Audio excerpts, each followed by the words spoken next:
Ladies and gentlemen, welcome to another edition of Celtics Talk Radio live video chats. I hope that this time you can hear me and see me. This is our new studio, and this is our new form of the shows. You can, of course, listen via Facebook and submit your questions via StreamYard.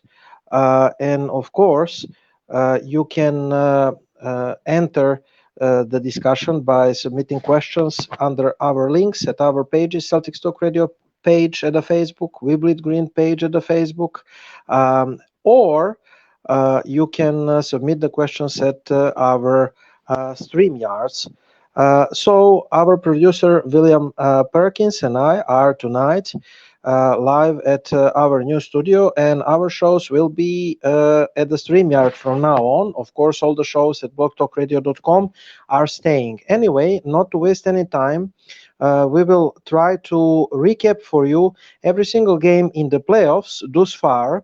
And tonight we are recapping the game number 1 of the second round Eastern Conference semifinals between number 2 team at the Eastern Conference, Boston Celtics, and number 3 team, the reigning champs, the Milwaukee Bucks.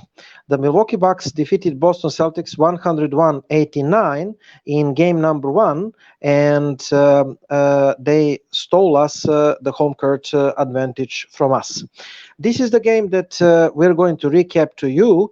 And the game number 2 is also in Boston, because Boston is number 2 and Boston is having the home court advantage in this series. Although the Bucks stole it, like I said, that means that the Bucks will have to win the 3 games out of the next 6 games, and they will have the chance to win the 3 games in Milwaukee and to win the series. In last night's game, the Milwaukee Bucks totally outplayed us, totally out-hustled us, and they practically punked us. What I wanted to say really slowly, and what I wanted to talk to you about it is the tactical issues and practical issues that we had in last night's game. First of all, let's say the results, and let's read and comment the individual players' achievement in the last night's game. I mean, the Milwaukee Bucks were without Chris Middleton, their all-star forward, and without George Hill. Experienced point guard George Hill is meant to be the primary substitution for Jrue Holiday, their third star at the team, and now second option in the offense without Chris Middleton. So, in the absence of George Hill, Jrue Holiday, he played like 36 minutes, and another player from the bench, stepped up, and he stepped up big for the Bucks. That is Javon Carter. Javon Carter played ideally for them, giving the Milwaukee Bucks about 22 minutes of great hustling game, and he was organizing their offense really good. He was running the counter attacks, and he had 7 points, shooting 2 of 4 from the field and 1 of 2 for 3. So the Milwaukee Bucks lineup is really big, and the Celtics are not used in the last 3 months, it seems, to this kind of big lineup and to this kind of strong physical defense. I will talk a little later in details about the Milwaukee Bucks defense. I prepared material for you to go on with the statistical analysis of the game number 1 between Milwaukee Bucks and Boston Celtics. Budenholzer started Bobby Portis in the place of Chris Middleton. forward who came from Chicago, won the title in Milwaukee, and it seems like he found his home in Milwaukee. He played excellent game, in my opinion, last night. He had 30. He played 32 minutes 30 seconds. He had 15 points, 11 rebounds. And all of them are defensive rebounds in the defense. He had 1 assist, and he was shooting 6 of 12, 30%. He was not efficient for three.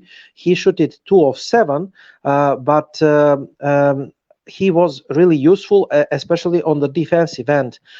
His length and size really bothered the Celtics, and every time the Bucks needed the three, it seems like Bobby Portis drained the three from returning pass of Giannis Antetokounmpo.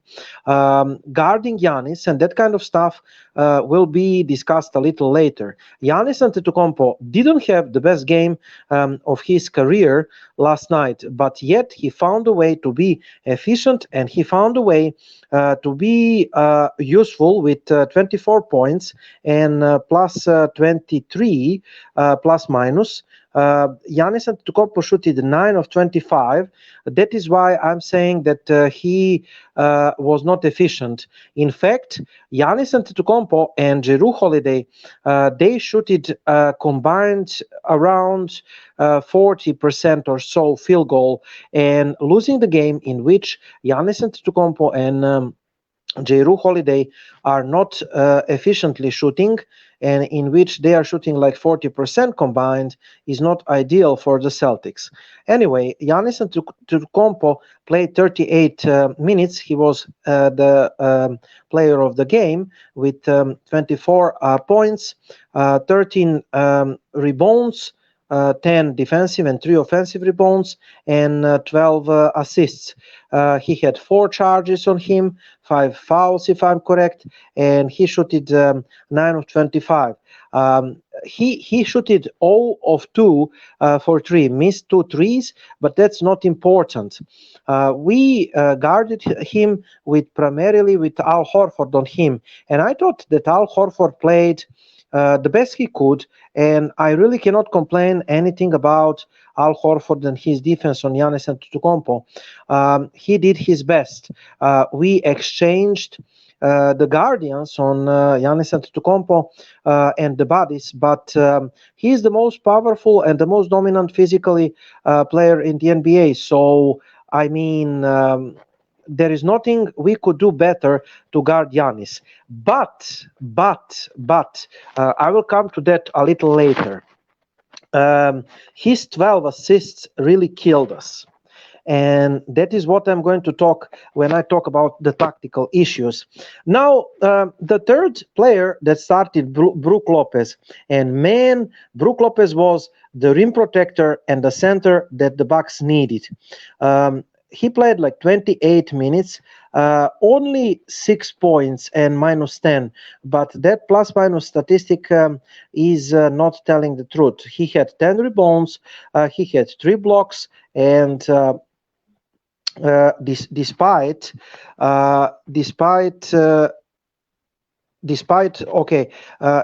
not having the best offensive game, he influenced the game.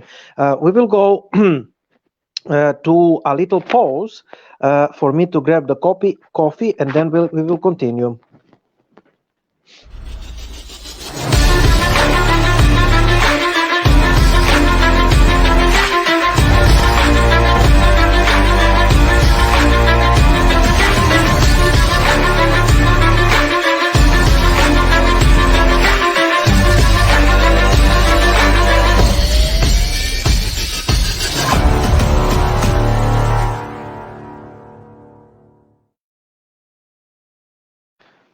Okay, we are back at the Celtics Talk Radio studio. I hope that you liked our format. Returning to Brook Lopez, he was the rim protector, and really, like I said, Bobby Portis, Giannis Antetokounmpo, and Brook Lopez, they have built the wall in the paint of the Milwaukee Bucks, and Boston Celtics drives were just crashing over and over in that wall. Jason Tatum, Jalen Brown, Marcus Smart, and in White, they were trying to just pass through that ball, but they were blocked. They were stopped, and later on in the game, I didn't like to see the fear of the Celtics players from the block of Brook Lopez or Giannis Antetokounmpo, and they were just passing the ball outside too much. You must drive to the hoop. You must go more to the hoop in order to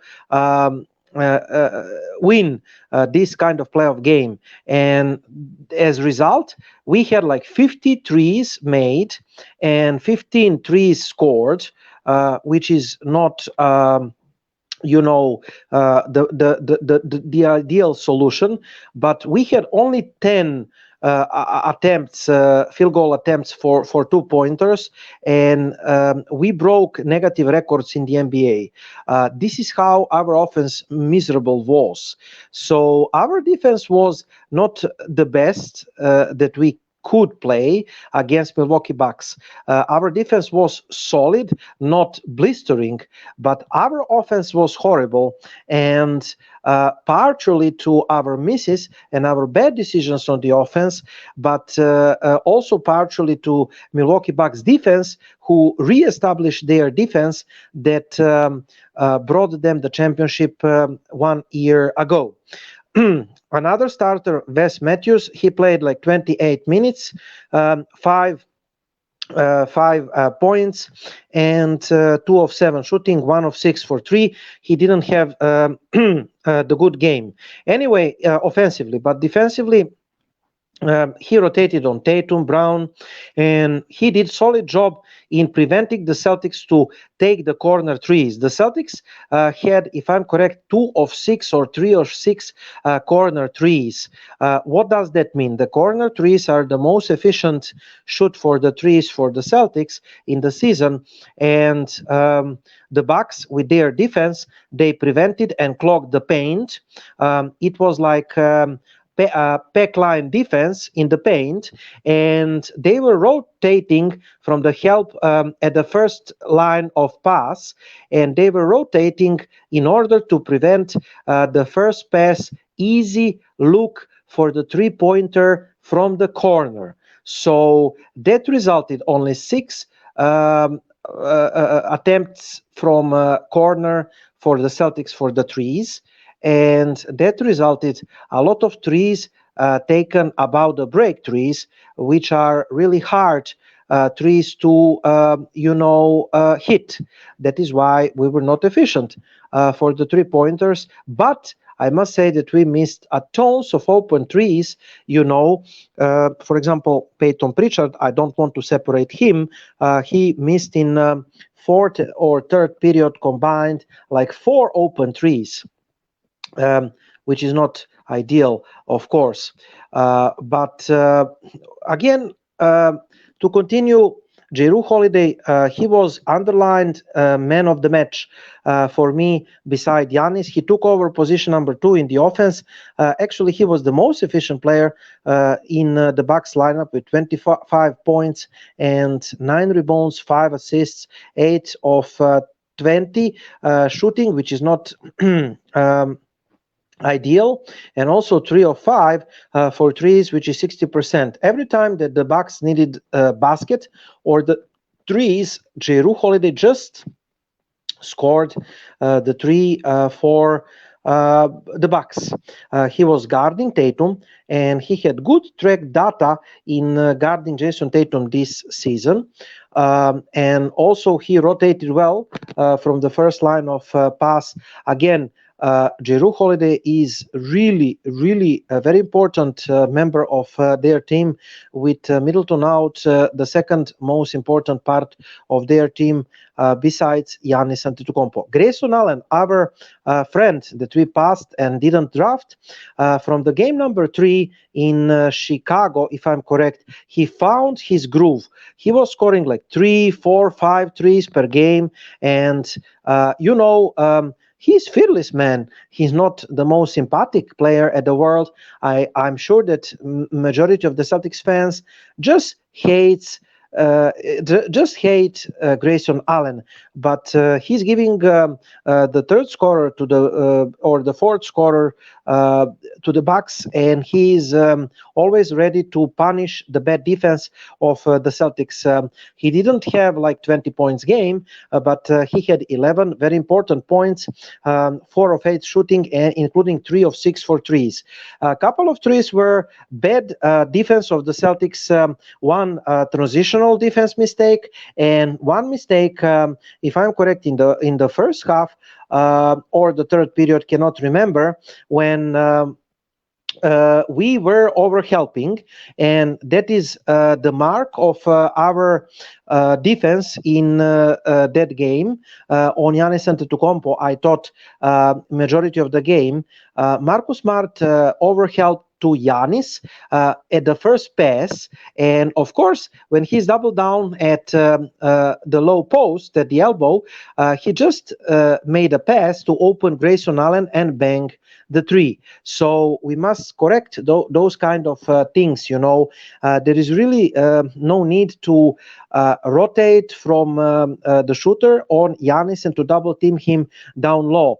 Pat Connaughton, 21 minutes, excellent game. I thought 8 points and 5 rebounds, 1 assist, plus 10 plus minus.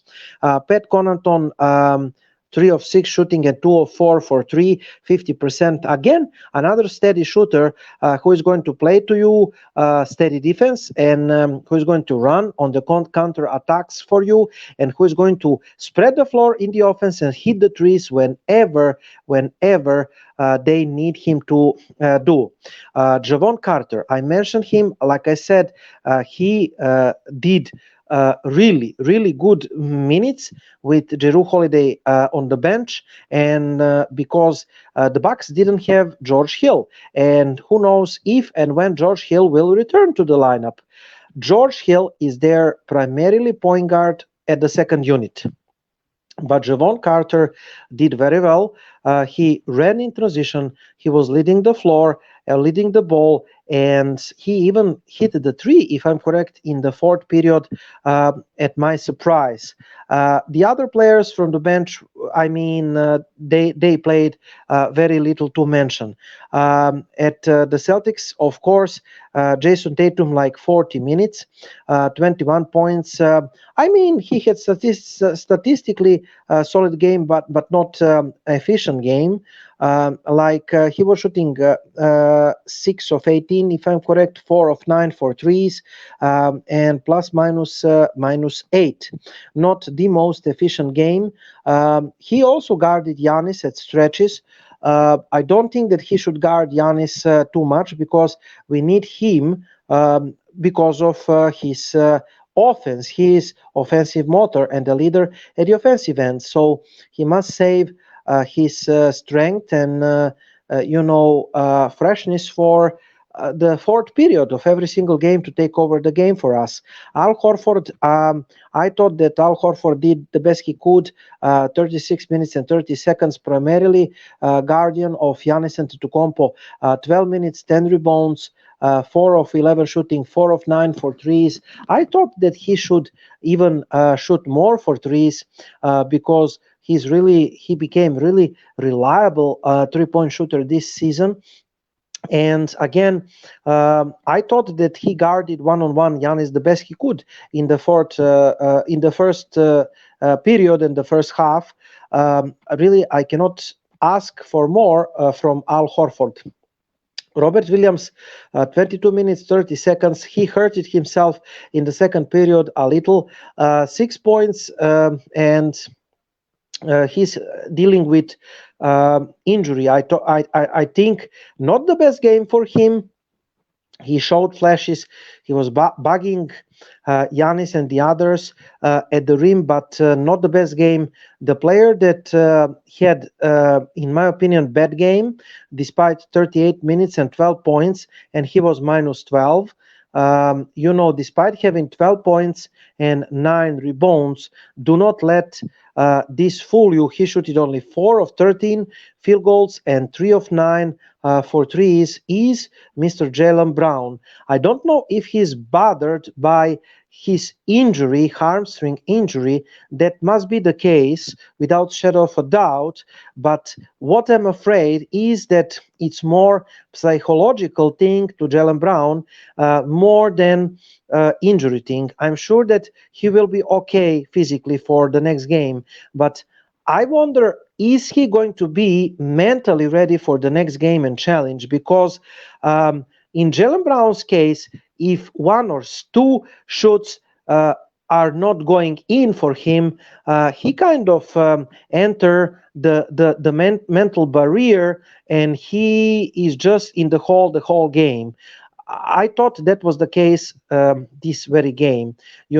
He's bothered by the injury, but again, we need him to have better decisions. We need him to score, especially in the fourth. We need him to be efficient, similar to Jason Tatum, and we need him to be the leader because we don't have the scorers like Jaylen Brown at the game. Marcus Smart, 33 minutes, 10 points and 6 assists, 1 rebound, 3 of 11 shooting, 1 of 6 for threes. Not the best game for Marcus Smart, but he was injured. Everybody was worried, but he returned to the second half. We will see what happens to to Smart. We don't have informations right now. Is he going to play for the game number 2? He's dealing with quad injury, despite he kind of dislocated a little his shoulder in the clash with Javon Carter, if I'm correct. So I mean, I hope that he is going to play. I think that he's going to play, knowing Marcus Smart. He's going to have the treatments, the massages, and that kind of stuff. But I can say that I'm really worried about his injury because we are very thin at point guard position. I was listening to the Bucks podcast, and they were questioning the Celtics playmaking at the game. They are saying, okay, Marcus Smart clicked as our primarily point guard, and the Celtics turn around since the Marcus Smart figured it out.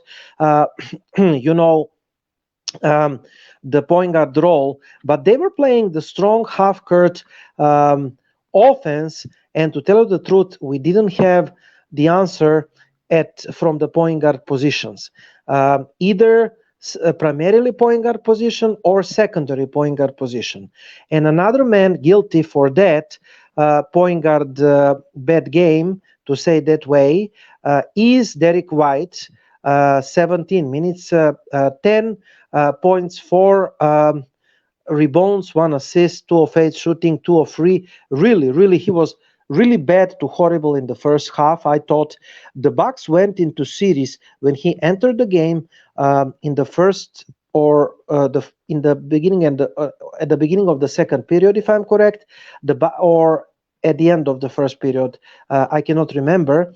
When he entered the game first, he missed a couple of shots, and the Bucks entered their series in the first half, and they took over the lead. In the second half, he improved himself, made a couple of plays, and made a couple of shots. But I really think that considering that he should be reliable point guard from the bench, a reliable rotational guy, or like Brad Stevens said at the press conference of presentation of Derek White after the trade, he should be the player to unlock Jaylen Brown and Jason Tatum. I really think that he didn't carve his role yet. I'm not saying that he's a bad player. He's solid rotational guy, but beyond that, no. And if we want to be the championship team, and we are aiming to be the championship team, I think that we need more from our backup point guard or the first guard of the bench. Remember, for example, in 2018-19, when we had like Marcus Smart or Terry Rozier of the bench, who can give you defense, who can give you boost, who can give you instant offense, and compare it to Derek White, and you will get your answers. Grant Williams, another man of the bench, like 28 minutes, 50 seconds, 8 points and 4 rebounds, minus 15. Shooting 2 of 6, 2 of 4 for threes, 50%, scored couple of threes in the first half, guarded Giannis. The best he could again, not the best game of his, not the best decisions. I thought that he is kind of still in the series against the Nets. He got bullied a couple of times by Giannis at the low post, which is understandable. But I thought that, like I said, we overhelped at Giannis Antetokounmpo, and especially from the first pass, and that allowed the Bucks a lot of open threes out of the transition, out of the first pass, and that allowed the Bucks to be very efficient for the 3-pointers. Especially in the first half. Actually, they finished like 12 of 34 for 3. That is like 35%, but I thought that they were more efficient in the first half. I will look at the statistics. For example, they shot it in the first half 10 of 20 for threes, or 50%, just like I thought. So at the end of three periods, they shot it 10 of 28, or 36%. They spoiled that percentage at the end of the game, but the threes were their most reliable offensive weapon after outlet passes from Giannis Antetokounmpo. After the Celtics heavily double-teamed him at the low post, Giannis had 12 assists, and they turned those assists to points, and mostly the threes. Continuing, Peyton Pritchard, 2 of 8 shooting for threes, 6 points, minus 17. Grant Williams, minus 15, and Peyton Pritchard, minus 17. Just for comparison, ladies and gentlemen, and dear Celtics fans and NBA fans, Javon Carter, that I was talking about, he's having the highest plus minus at the Bucks, team, plus 25, plus 25. And our guys from the bench, Derek White, minus 8, Grant Williams, minus 15, Peyton Pritchard, minus 17. Do you see me shaking my head? Peyton Pritchard, he had like period in the fourth in which he missed like 4 open threes. And this is bad tactically. Now the Celtics fans will say like, but he was open. But he was open, but he shot it like 2 or 3 threes out of transition. Those are, like I said, the threes that are hard to hit. Those are the threes that your opponents is wanting you to take, because those threes are usually misses. Okay? And by the way, this is horrible, bad shooting selection in the fourth, when the game is deciding, when your team is chasing the deficit, and when you're trying to catch up to the Milwaukee Bucks. And Peyton Pritchard is shooting 4 threes. Yes, they are open, but do you realize that this is tactical thing from Milwaukee Bucks? They are helping of Derek White. They are helping of Peyton Pritchard. They want Peyton Pritchard, Grant Williams, and Derek White, for example, and Daniel Tice, who was non-factor at the game at all, they want the Celtics role players to defeat them. Okay, they say, if the Celtics bench player defeats us, great, bravo.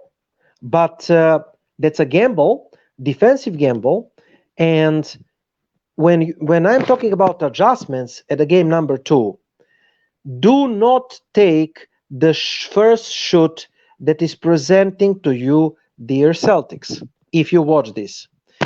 I mean, for example, I want the Celtics. I was talking about the offense and lack of point guards, lack of good playmaking at the game number 1 against the good and or the great half-court offense of Milwaukee Bucks. I don't want the Celtics to just drain presenting to them open shoot. Okay, I want the Celtics, even if it's open, to work the defense. Dribble, make another pass, make them run, cover. Make them run, make their defense running in the circle of 24 seconds, and better shooting opportunity is going to present you. And by the way, 10 attempts for the 2-pointers at the game, that's horrible. That's one of the worst mid-range offensive games in the history of the Celtics playoffs. Just horrible. So when you look at the statistics, 41% field goal, the Milwaukee Bucks, the Celtics shooted like 33% field goal. The Celtics actually scored, if I'm correct, 18 3-pointers. I don't know if this is correct. So we scored 18 3-pointers, but out of 50 attempts. They scored 12 out of 34 attempts.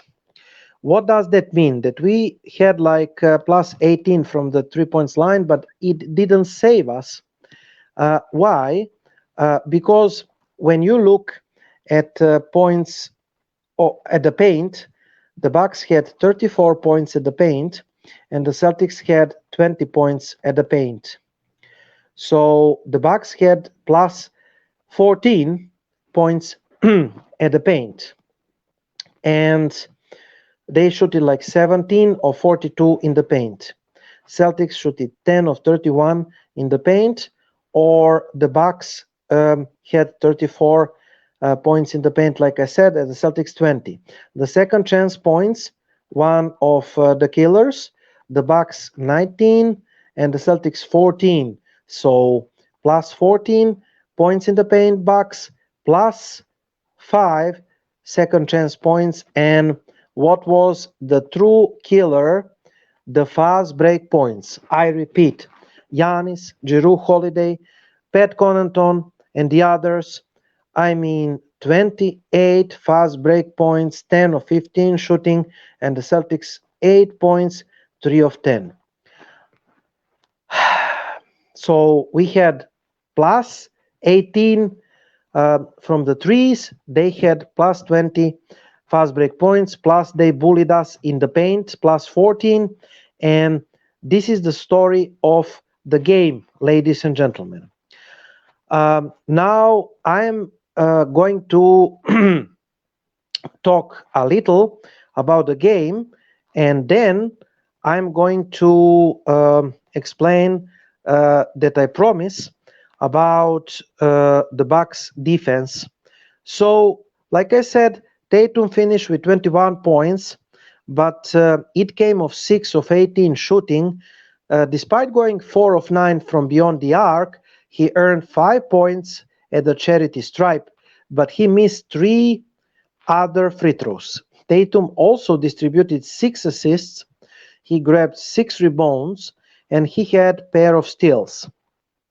No one else on Boston scored more than 12 points. Jaylen Brown failed because we need Jaylen Brown, Jason Tatum to score 50 points or 60 points at least in order the Celtics to win, and not just to score 60 points, but to be efficient as a team. The Celtics were held to 33.3% shooting from the field, and we went 18 of 50, which is 36% from long range. The Celtics also produced just 20 points in the paint, and the Celtics committed 18 turnovers. Those turnovers, 18 turnovers, were the killers because they produced 28 points of the Bucks, 18 turnovers. And compared to that, Boston converting 14 turnovers from the visitors only to 6 points. So to score, as exhausting as it is, to score against Milwaukee's length, the Celtics need to stay active, maintaining player and ball movement to keep the Bucks defense in rotation and to create open in rhythm shots. And the example highlighted from the fourth period of possessions, they can point to how they have to attack the Bucks at that end of the floor. Boston defended Antetokounmpo effectively. Horford did outstanding job against him one-on-one, and while understanding slowing him down requires the team effort, Grant Williams also guarded him well at the point of attack. Now, the former league MVP registered 24 points, but only 9 of 25 shooting. But he took 11 free throws, but only 6 of his points came from there.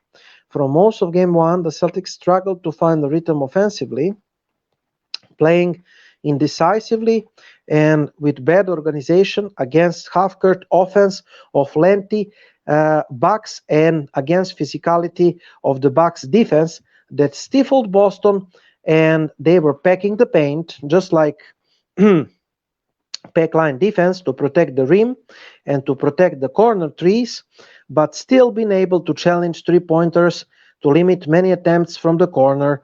Like I said, 2 of 6 or 3 or 6 from the corner threes for the Celtics. As exhausting as it is, like I said, so what is the defense that I mentioned? The backline defense. The backline defense or backline defense is the half-court defensive strategy that aims to decrease deep dribble penetration into key. A traditional man-to-man defense relies on singular on-the-ball defender putting pressure on ball handler, while auxiliary defenders cover the passing lanes of the wings. Now, I will explain and expand on the Bucks defense. Now, the backline defense is variation of man-to-man defense, and it was developed by Dick Bennett at Washington State University, and something similar has been used at the college by the coaches like Sean Miller, Tony Bennett, Chris Mack, and the others. First, to understand the pressure man-to-man defense. We are using pressure man-to-man defense, usually the Celtics. Now, I used to say there is probably no reason to use the backline defense if you have excellent, quiet athletes that are good defenders. Just use standard pressure man-to-man defense. On the other hand, the backline defense will help less talented teams one-on-one to compete with the better teams and clog the paint and prevent the point guard dribble penetration. That's exactly what they want to do, and they limited us to 10 attempts for the two-pointers. 10. So since many teams nowadays use the dribble drive to attack, it makes a good sense to use the backline defense no matter what your team's skill level is. The backline will help clog the paint and to stop the dribble drive. The backline is a gap defense that still puts pressure on the ball. The backline defense also puts your players in better position for defensive rebounds, and it may result in less fouling. So backline defense is sagging man-to-man defense because, for example, with the twin towers of Giannis Antetokounmpo and Brook Lopez, you cannot defend pick and roll with blitzing or with switching or with other ways of defending pick and roll, but they are sagging in the pick and roll. Lopez is sagging in the pick and roll, and in order to protect the paint, dribble penetration, and easy points under the basket. The idea to clog the paint, the inside, to protect the paint and prevent dribble penetration. Instead, the defenders, whose man is one pass away, playing on the line, is in denial.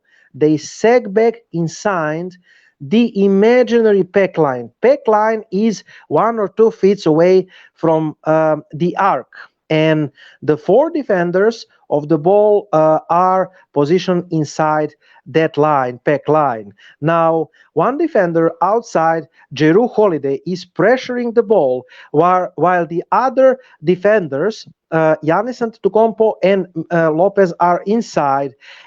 Wesley Matthews is on Brown, and Bobby Portis is on the other wing and covering the other Celtic wing.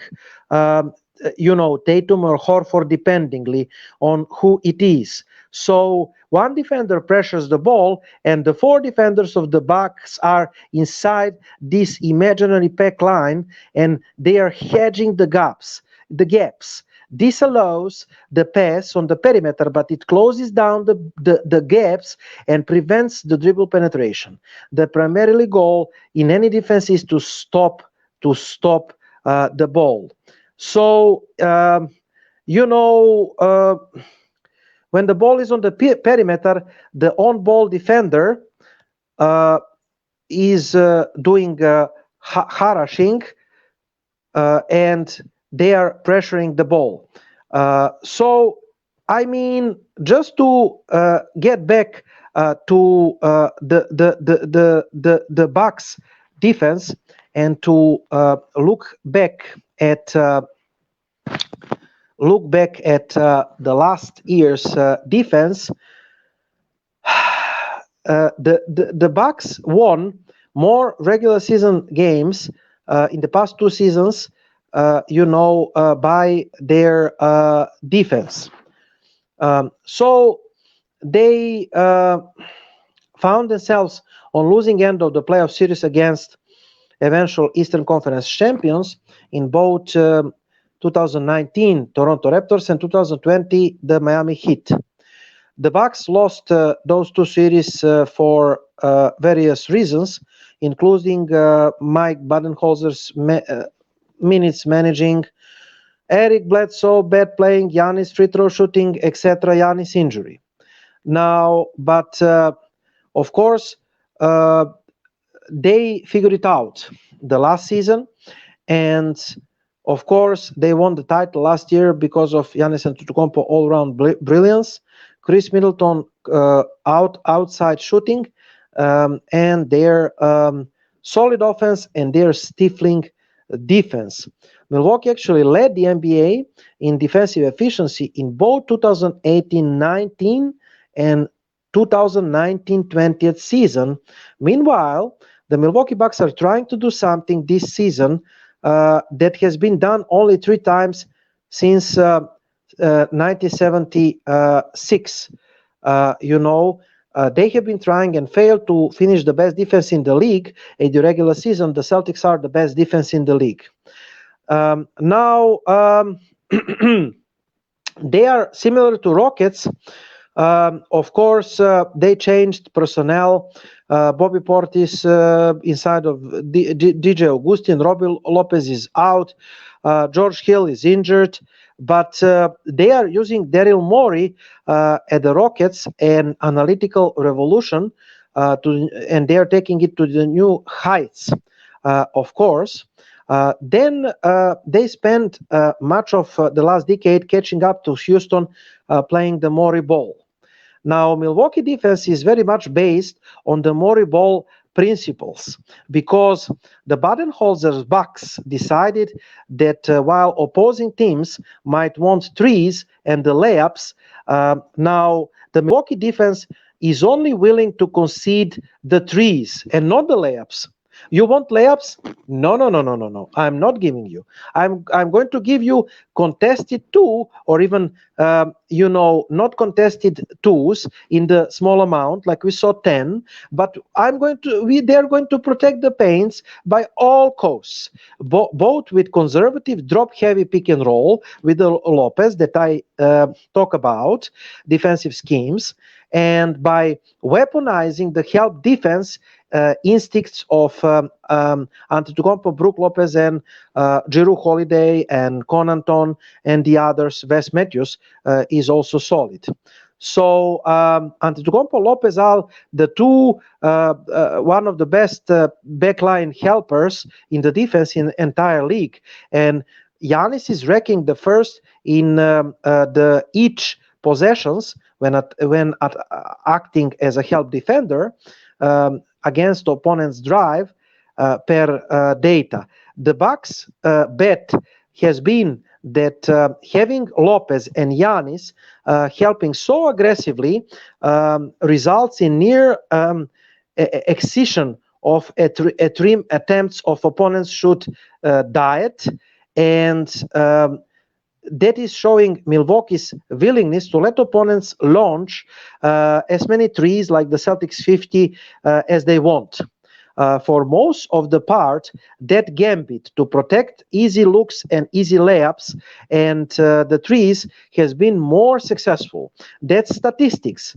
The NBA is beginning track since 1996-1997.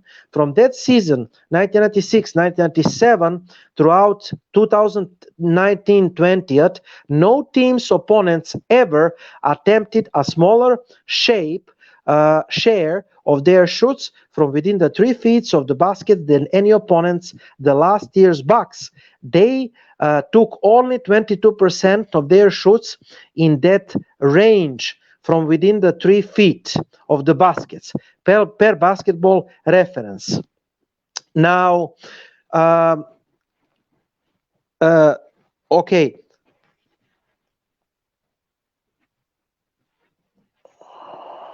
Okay,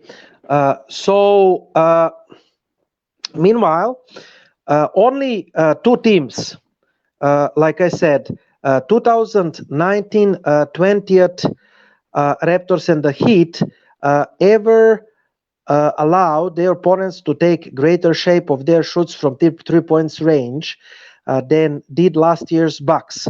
And before the last season, no team's opponents had attempted a greater shape of their shoots from deep than those of 2018-19 Bucks. But they gave up plenty behind the arc. Top teams by highest shape of opponents' shoots taken from the 3 points range. Now, as results, the 2018-19 and 2019-20 Bucks lured their opponents into shoots that originated further away from the rim on average than any other teams during the shoot location tracking era. Milwaukee kept its opponents away from the hoop. Now, top opponents by greater distance from the hoop.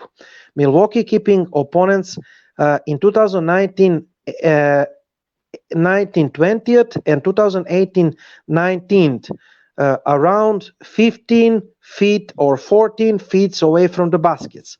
So the shoots taken closer to the baskets are more likely to go in those than those that are coming 14 feet or 15 feet away from the basket. Okay, so the teams that shooting deep in the paint are far more likely to draw fouls than those that don't. That's logical. And the significant majority of rebounds are grabbed close to the baskets because they have the size and the length. They are grabbing the baskets, the rebounds in the baskets. So yielding almost exclusively deep shots actually had a triple benefits for most recently the Bucks two teams.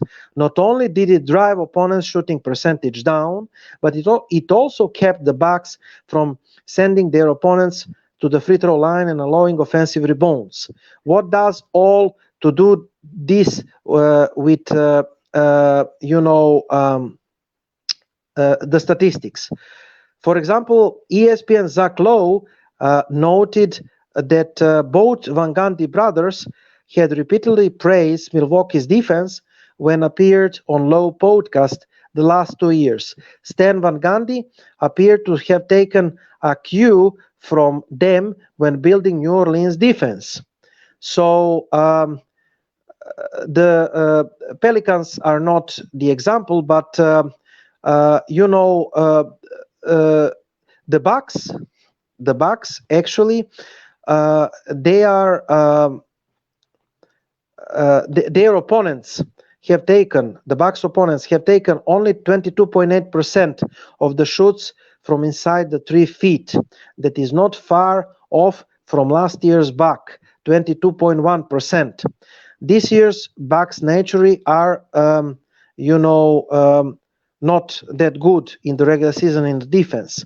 So the Bucks aren't the only team protecting the paint, of course, but in their losses, 3 or 2 years ago from the Raptors and the Heat, the finalists of 2019 and 20th from the East, the Bucks opponents did the same thing to the Bucks that Milwaukee has done to their opponents. Wall of the paint at the paint and let them fire away from the trees. And for contested twos, the Bucks tried to take a battering ram to the wall to their opponents built around the basket in those 2 series, only to end up settling for catapulting instead.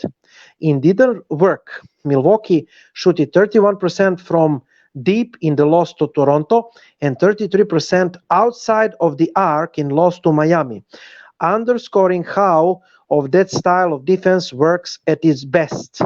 And they are going to actually try to defend their title this year with the similar defense, and the Bucks will have to solve opposing defenses starting with the Celtics right now. To conclude the story, because I'm going like 52 minutes, what I want to say. Now the Celtics need to go to the hoop more by all the costs. Costs of injuries, costs of fouls. You will get the bumps, you will get the bruise, but that's the playoffs, bottom line, ladies and gentlemen. And you will be hurt in the playoffs, okay? And the Celtics defense is ball pressuring, and we have solid bigs in Al Horford, Robert Williams, Grant Williams, Daniel Tice. We should try to copy-paste inside defense of Milwaukee Bucks. We should try to protect the paint by all costs. I'm looking at Robert Williams at first. Then we must rotate better to the corners and to prevent those corner threes that Grayson Allen, Jrue Holiday, Bobby Portis, Pat Connaughton, they are adoring and they are scoring, even Javon Carter. So in that defense, you must protect the paint, you must limit the points in the paint, because you saw they killed us in the paint, 34 points in the paint. Then better fast break points defense. better transitional defense. We are allowing two large gaps, the circles for the man with the ball at the Milwaukee's hands, and they're going to score every single time of those. Our strategy should be to limit the points in the paint of Milwaukee Bucks as much as we can and to limit the corner threes and to allow them as many threes as they want at the top of the key and to force them to beat us that way. Meanwhile, our offense must work with the patience, and against their half-court offense, we must go to the hoop. We must not take the shots in the after 5, after 10, after 11 seconds. We must run them down, make them run away. One defensive rotation, two defensive rotations, three defensive rotations. We must not take the first shot, even if it's open. That's what they want. Then they are grabbing the rebounds by Giannis, by Lopez, by Portis. They are having counter attacks and they killed us by the fast break points. 28 fast break points and only 8 for the Celtics. The rebounds, the second chance points, fast break points, that's what is killing us. Try to be Toronto Raptors of 2019 and try to be the Miami Heat from 2020. That's the only way to defeat the Bucks by their own weapon. And by the way, the mental approach and the attitude is everything. Why? Because I thought that we had totally bad mental approach. I mean, we came lightly into the series, just pretending that we are playing against the Nets again. But wrong. I mean, I have piece of information for those of fans that are writing. Since we defeated the Nets, that we are going to defeat the Bucks in 5 or 6. You are out of your minds. You gentlemen are out of your minds. Whatsoever, I have example of the fan at my page telling me that Tuesday's game number 2 at our home court, actually it doesn't matter if we lose the game number 2. Ladies and gentlemen, game number 2 is the most important game in Ime Udoka career. It's the most important game for the Celtics this year because if we lose the game tomorrow, Tuesday, 7:30 p.m. Eastern, TD Garden, this series is over. There is absolutely no chance that we return 0-2 with the next 2 games played in Milwaukee. We could even get swept with our mental approach. I'm worried about Marcus Smart injury. I'm worried about Jaylen Brown injury. I know that Marcus Smart will be back. We don't have replacement for him. I'm worried about Jaylen Brown mental issues and mental approach. About the Tatum, he could be even better. The decision making could be better. Efficiency could be better. Even though they were heavy blitz him in the offense. We need Jaylen Brown to be better because we don't have the second scorer and the third scorer, especially with Smart hurt, that is going to score 20 plus points per game. We saw Peyton Pritchard against this defense is not at the best form. Al Horford is scoring, but can he score 20 plus 15 or 20 points per game throughout the series? I don't know. We need scorers. Derek White, he's playing limited minutes, like 12, 10, 15 minutes. I cannot expect miracles at this point from him. I'm hoping Grant Williams to have some of the offensive nights of his. Daniel Tice can contribute. Grant Williams is, knows his role. I hope that his offensive production will be better. But most of all, Ime Udoka must do the adjustments, because if we came there, take 10 shoots for 2 from the mid-range and If we just take 50 3-pointers and only 6 from the corner, we will lose again, and this series will be over. I'm still standing by the Celtics. I'm not saying that we are done. We are not, but the hype was real, and the hype was really big uh, for the Celtics. We were favorites coming into the series. Celtics fans were talking about the finals, and it is okay to dream, but it is better to be realistic one. I said Celtics in 7, and I will sink with the ship, like Kendrick Perkins said. But the Bucks showed championship mentality, championship team. Their coach outcoached Ime Udoka, and they showed us what is championship caliber defense that I talk this hour. And to underline, this is why you see, dear Celtics fans, I was talking about playoff teams and regular season teams. The playoff teams, they just don't need the home court advantage because they are playoff proven teams. And the teams full of young players like the Celtics and the teams that are not playoff proven teams, they need home court advantage, like the Celtics. And the Bucks, they stole home court advantage. What we need to do is having the good approach, to regain confidence, the strength. Robert Williams, Smart, Brown, I hope that they will recover. And with good mental approach, it's must-win game. We can win, and then with 1-1 to go to Milwaukee to steal one game and to get back the home court advantage again. Then and only then, if we win the 2 games out of the next 3 games, we can win eventually this series. This series will be bloodbath. This series will be very hard, and we will cover the series for you. Write us.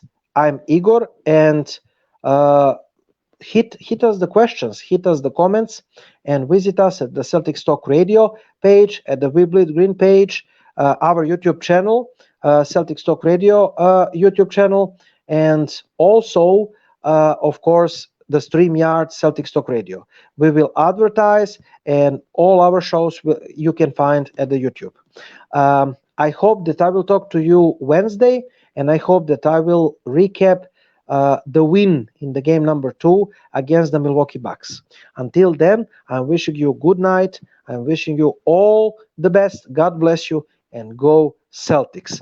Thanks to William Perkins, producer, Daniel Camacho, Alex Hawkins, the team behind the Celtics Talk Radio, and I love you all, and root for the Celtics and stay with the Celtics Talk Radio. Have a good night.